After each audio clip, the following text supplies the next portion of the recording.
माँ वैष्णो देवी। आपने जम्मू की वैष्णो माता का नाम अवश्य सुना होगा।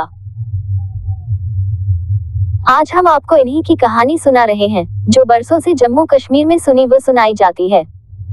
कटरा के करीब हंसाली ग्राम में माता के परम भक्त श्रीधर रहते थे।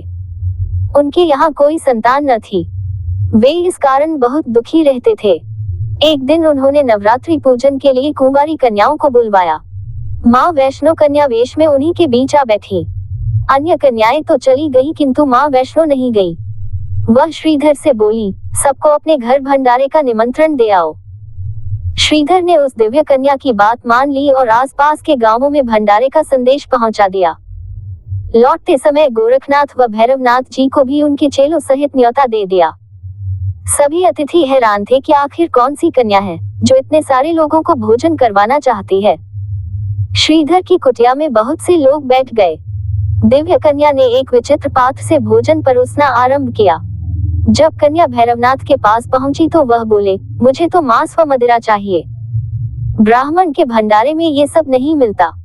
कन्या ने दृढ़ स्वर में उत्तर दिया। भैरवनाथ ने जिद पकड़ ली, किंतु माता उसकी चाल भांप गई थी। वह पवन का रूप धारण कर त्रिकूट पर्वत की ओर उड़ चली। भैरव ने उनका पीछा किया। माता के साथ उनका वीर लंगूर भी था।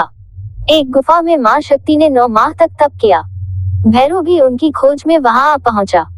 एक साधु ने उससे कहा, जिसे तू साधारण नारी समझता है, वह तो महाशक्ति है।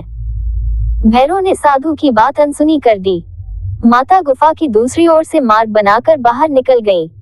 वह गुफा आज भी गर्भजून के नाम से जानी जाती है। देवी ने भैरव को लौटने की चेतावनी भी दी, किंतु वह नहीं माना। मां गुफा के भीतर चली गई।